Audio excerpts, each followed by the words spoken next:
Hi, this is Adam, Small Town Machine Shop, and today we're going to replace the sight glass on the 14-inch reed-prentice lathe. I'm going through doing oil changes on everything, and this was holding, but then I pushed it with my finger, and my finger went in there. So just to clean it up a bit, so I got a screwdriver with a wrench flat on it. And with the widest blade as I could find, lean in, and there we go. Bust them all loose.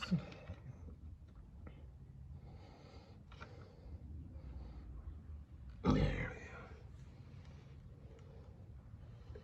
go. And one more, okay.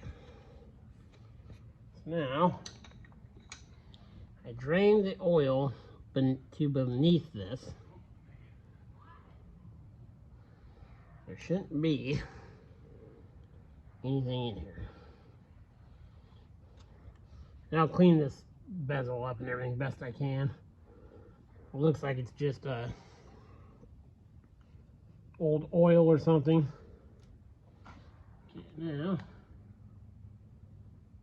pull it up. And there we go. See, there's the hole I pushed in it.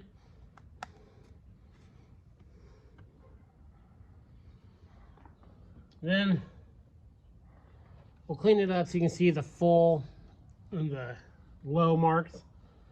We'll clean up in here. So I'm sure you really don't want to watch that. So let me get the stuff cleaned up, and I'll bring it back. Okay, got the bezel cleaned up. Got this cleaned off. It's sitting in a shadow, so it looks dirty, but it's not.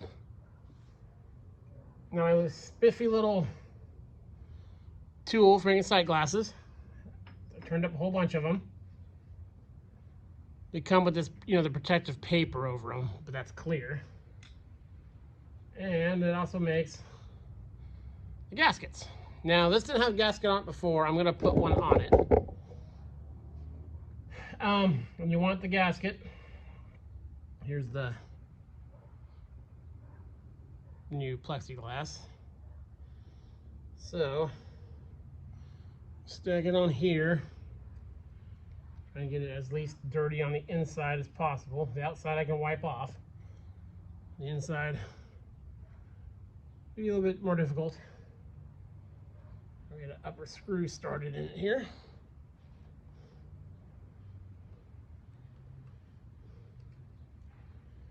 Now, I have never put any kind of silicone or anything behind one of these. I know people that do. I don't see what it would really hurt. Just make sure whatever you put it in there is going to be, is oil resistant or whatever. You get started.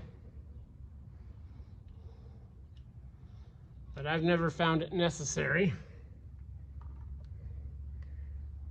The head's just, it's not pressurized by any means. Zoom in on there.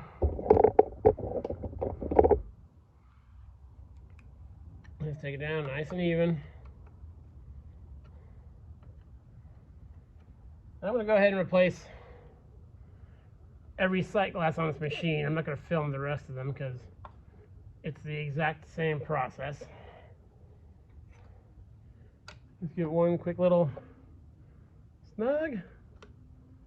One quick little snug. And one quick little snug. Get off the space here. And there we go. I cleaned back behind there too. Now we have a nice new sight level. You can actually tell how much oil's in the machine now. There was quite a bit in it before. When I pushed my finger through the old one, it just disintegrated right away. This is a little thinner than what I just put in there, but it will be fine. Now go ahead and finish the oil change for this guy and several other machines. So yeah, today's little quick video. This is Adam from Small Town Machine Shop. Please comment, like, and subscribe, and thanks for watching.